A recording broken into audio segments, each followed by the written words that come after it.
एक दिन माता गौरी घर में अकेली बैठी थी और उन्हें स्नान करने जाना था, मगर उन्हें भय था कि कोई अंदर ना आ जाए।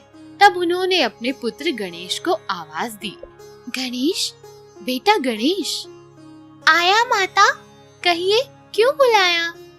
बेटा, मैं स्नान करने भीतर जा रही हूँ और ये तुम्हारी जिम्मेदारी है कि जब तक मैं बाहर ना आ जाऊं तब तक तुम किसी को भी भीतर मत आने देना। ठीक है माँ। ऐसे नहीं, वचन दो कि मेरी आज्ञा के बिना कोई भी भीतर नहीं आ पाएगा। माँ, मैं वचन देता हूँ। कुछ देर बाद वहाँ शिवजी और नंदी आए, मगर शिवजी को ये पता नहीं था कि गणेश उनका ही पुत्र है। शिवजी घर के भीतर जाने लगे कि गणेश तुरंत बोल पड़े। रुकिए, आप भीतर नहीं जा सकते। क्या कह रहे हो बालक? जानते नहीं मैं कौन हूँ? आप जो भी हो, मगर मेरी माता ने कहा है कि उनकी आज्ञा के बिना कोई भी भीतर न जाए, और मैंने माता को वचन दिया है, तो आप भीतर नहीं जा सकते। नन्हे बाल गणेश को इस तरह सामने खड़े हुए देखकर काफी नाराज हुए शिवजी और कहा, हट जाओ बालक, वरना मैं तुम्हें मार डालूंगा। आप कुछ भी कीजिए, मैं डरने वाला नहीं हूँ। मैं माता को वचन दे चुका हूँ। बालक को इस तरह हट करता देखकर शिवजी को बहुत क्रोध आ गया और उन्होंने अपने त्रिशूल को गणेश जी की ओर घुमाया। ये क्या, नन्हे गणेश का तो सिर धड़ से अलग हो गया और वो निर्जीव जमीन पर गिर पड़े। तब माता गौरी भीतर से बाहर आई और गणेश को जमीन पर इस तरह गिरा देखकर हैरान रह गई। बेटा गणेश, ये क्या हुआ तुम्हें? ये किसने किया? माता, ये शिवजी ने किया। माता गौरी शिवजी को हैरानी से देखने लगी। क्या कर दिया आपने? क्रोध में आपने अपने ही बेटे को मार डाला। मुझे मेरा गणेश वापस लाकर दीजिए, ये मेरा पुत्र है। मुझे माफ कर दो। जब गणेश मुझे भीतर आने नहीं दे रहा था तो मैं क्रोधित हो गया। मुझे नहीं पता, मुझे बस मेरा बेटा लाकर दो। शिवजी कुछ देर सोचने के बाद नंदी की ओर देखकर कहने लगे। नंदी, मैं गणेश को जीवित कर सकता हूँ, मगर इसके लिए तुम्हें मेरा एक काम करना होगा। जो आप कहेंगे प्रभु, मैं वो जरूर करूँगा। जंगल की ओर जाओ और जो भी पहला जीवित प्राणी नजर आए उसका सर मेरे लिए लेकर आओ। शिवजी की आज्ञा पाकर नंदी तुरंत जंगल की ओर निकल पड़ा और जंगल में चलते चलते उसके सामने एक हाथी आ गया। जैसा कि उसने शिवजी से कहा था, उसने हाथी का सर काट कर अपने साथ ले लिया। मगर माता गौरी ने ये देखा तो कहा, हाथी का सर? इसे देखकर तो सभी मेरे पुत्र का मजाक उड़ाएंगे। तुम चिंता मत करो, हमारा बेटा बहुत निडर है और आज मैं उसे वरदान देता हूँ कि आज से सभी इसे विघ्नहर्ता कहेंगे और कोई भी शुभ कार्य करने से पहले सभी को इसका नमन करना होगा। ठीक है, जैसा आप ठीक समझे। शिव जी ने अपनी शक्तियों से गणेश के शव पर हाथी का सर जोड़ दिया और उस दिन से हुआ हमारे विघ्नहर्ता श्री गणेश जी का जन्म। जादुई मोर। एक बार की बात है, एक गांव में चंदन नाम का एक लड़का रहता था। वो घर में अकेले था, उसके आगे पीछे कोई नहीं था। अपना घर चलाने के लिए वो छोटे मोटे काम किया करता था। वो बहुत ही मेहनती था, लेकिन किसी कारणवश वो कहीं पर भी टिक नहीं पाता था। वो बस अमीर होने के सपने देखता रहता था।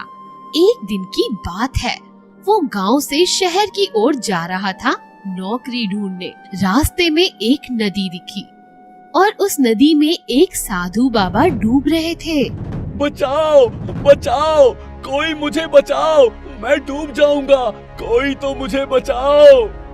अरे, ये साधु बाबा तो डूब रहा है, इन्हें जाके मुझे बचाना चाहिए। चंदन साधु बाबा को बचाने के लिए नदी में कूद जाता है और साधु को बचा लेता है। आप ठीक तो हैं बाबा जी?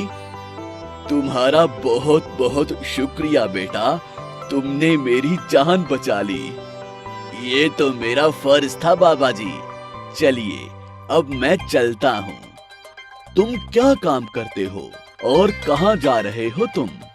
क्या बताऊं, काम तो बहुत कर लेता हूँ, लेकिन किसी ना किसी कारणवश सफलता नहीं मिलती। इसलिए मैं किसी अच्छी नौकरी की तलाश में शहर जा रहा हूँ बाबा जी। बाबा जी कुछ सोचते हैं और फिर चंदन से कहते हैं, बेटा, तुमने मेरी जान बचाई है। मैं तुम्हें एक भेंट देना चाहता हूँ। वो क्या है बाबा जी? बेटा, तुम 2 नदी पार करके जाओगे तो तुम्हें एक बहुत बड़ा जंगल दिखेगा। उस जंगल के अंदर एक जादुई मोर रहता है, जिसके पंख सोने के हैं और उनमें हीरे मोती जड़े हुए हैं। अगर तुम उस मोर को ढूंढने में कामयाब हो गए तो तुम्हारे पास बहुत सारा धन आ जाएगा। धन्यवाद बाबा जी, मैं अभी उसी ओर जाता हूँ। चंदन बाबा जी के बताए हुए मार्ग पर चलने लगा और वो 2 नदियाँ पार करके उस घने जंगल की शुरुआत तक पहुँच गया। लगता है यही है वो जंगल जो बाबा जी ने बताया था। अब जाके मुझे उस मोर को ढूंढना चाहिए। चंदन काफी देर तक जंगल में घूमता रहता है, पर उसे कोई मोर नहीं दिखाई देता। कब मिलेगा मुझे ये मोर? ओह, चलते चलते मेरे जूते फट गए हैं। मैं नए जूते बना लेता हूँ। चंदन जूते बनाने के लिए एक पेड़ की छाल उतार लेता है। इस छाल से अच्छे मजबूत जूते बन जाएंगे, जो फटेंगे भी नहीं। वो अपने झोले में हाथ डालता है और सुई धागा निकाल लेता है। अच्छा हुआ मैंने मेरे झोले में सुई धागा रख लिया था। अब मैं तुरंत अपने जूते बना सकता हूँ। कुछ देर में चंदन ने अपने जूते तैयार कर लिए। मेरे जूते भी बन गए और मैंने आराम भी कर लिया। अब मुझे फिर से मोर की तलाश में जाना चाहिए। जैसे ही चंदन कुछ दूर पहुंचता है, उसे एक आदमी मिलता है। भाई, क्या तुमने यहाँ कहीं जादुई मोर देखा है? नहीं भाई, मैंने तो कोई मोर नहीं देखा। ठीक है, मैं आगे जाके देखता हूँ। अरे भाई जरा ठहरो, तुमने ये जूते कहाँ से लिए, बता दो। ये जूते तो मैंने खुद बनाए हैं। क्या तुम मेरे लिए भी बना सकते हो? इसके बदले में मैं तुम्हें पैसे दूंगा। ठीक है, मुझे 1 घंटा दो, मैं तुम्हें नए जूते बना के देता हूँ। थोड़ी देर में चंदन जूते बनाकर उस आदमी को दे देता है। धन्यवाद भाई, ये लो तुम्हारे पैसे। मैं पास के ही गांव में रहता हूँ और खेती करता हूँ। खेतों में हमारे जूते खराब हो जाते हैं, पर अब से नहीं होंगे। धन्यवाद। चंदन फिर से मोर को ढूंढने के लिए निकल पड़ता है। जैसे ही वो कुछ दूर पहुंचता है, उसे ठंड लगने लगती है। इस इलाके में तो कितनी ठंड है, मुझे अपने लिए एक जैकेट सिल लेनी चाहिए। चंदन जाता है और एक पेड़ के पत्तों से अपने लिए एक जैकेट बना लेता है। अरे वाह, अब मुझे बिल्कुल ठंड नहीं लग रही। कितना मुलायम और गर्म है ये। चंदन कुछ दूर और जाता है, उसे वहाँ एक लड़का मिलता है। अरे भाई, क्या तुमने यहाँ कोई मोर देखा है? नहीं, मैंने यहाँ कोई मोर नहीं देखा। और भाई, ये जैकेट कहाँ से ली तुमने? ये तो मैंने खुद बनाई है। क्या तुम मेरे लिए भी बना सकते हो? चाहे तो इसके बदले में पैसे ले लेना।